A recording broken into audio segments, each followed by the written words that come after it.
जब 100 साल की तपस्या के बाद जोड़ा नाग नागिन का बने इच्छाधारी, तब जन्म लेकर आई नागमणि की रक्षक, वो रुद्र नारी। बिना 100 साल की तपस्या के था उस पर इच्छाधारी होने का वरदान। नागमणि की रक्षा की जिसने, लेकर कातिलों से अपने माँ बाबा की मौत का इंतकाम।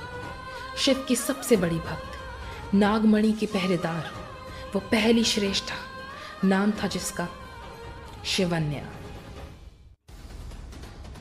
फिर लौट कर आई वो, स्वयं शेष नाग ने दिया जिसे नागिन होने का वरदान। नागवंश और सूर्यवंश की वो पहली और आखिरी इकलौती वारिस।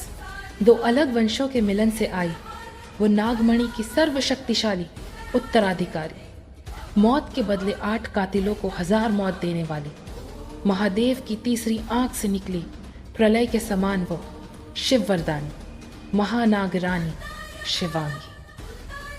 था एक जोड़ा नागिन और इंसान का, वो रूहानी प्यार का जो अब तक पहले किसी ने नहीं देखा था। रूप बदल कर आई एक रानी बदले के इरादे से, कर बैठी वो प्यार एक आम लड़के से।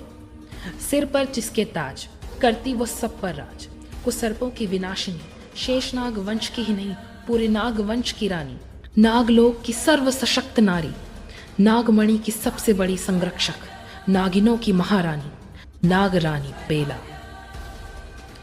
बिछड़ गई एक नाग राजकुमारी अपने माँ बाप से, नागिन बन के लौटी करने कातिलों पर वार, जिन्हें समझ बैठी थी कभी अपना ही परिवार। किसी के लिए वो नौसिखिया तो किसी के लिए संघर्षपूर्ण, जो सब हार के भी जीत गई, पति के प्राण लाने जो मौत से भी लड़ गई। 1000 दिव्य वर्ष पुराने लाल टेकरी मंदिर को श्राप मुक्त करके जो बनी एक नागिन से महानागिन, वो है वृंदा।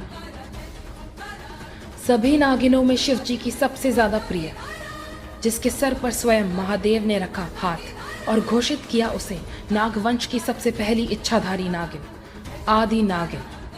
सालों का नहीं युगों युगों का सफर पार करके जो आई, एक बार फिर दोहराने अपनी कहानी अपनी ही जुबानी। नियति के खिलाफ जाकर लिखी जिसने अपने जानी दुश्मन चील के संग प्यार की एक नई कहानी। महादेव के वरदान से जिसे कोई नहीं हरा सकता, ना कोई चील ना कोई नाग, ना ही बल ना ही युक्ति, जो किसी से नहीं हारी किसी से नहीं डरी, सिर्फ एक सर्वश्रेष्ठ आदि नागिन, नागवंश की नागेश्वरी बानी। जब महामारी बन के आया असुर, तब धरती का सीना चीर कर आई वो, करके यमुना मंथन किया जिसने विष पान। वासुकी वंश में जन्मी, भारत माँ की गोद से निकली वो देशभक्त बेटी, सर्वश्रेष्ठ सर्वशक्तिशाली शेष नागिन प्रथा। जिसकी प्रथा में हो प्रार्थना सो पाए प्रगति, और जो करे प्रगति सो पाए अनंत शक्ति, कहलाए अनंता। धन्य है वो सभी जो इन महानागिनों की महागाथा के बने साक्षी। ओम नमः शिवाय। शिवोहम शिवोहम शिवोहम।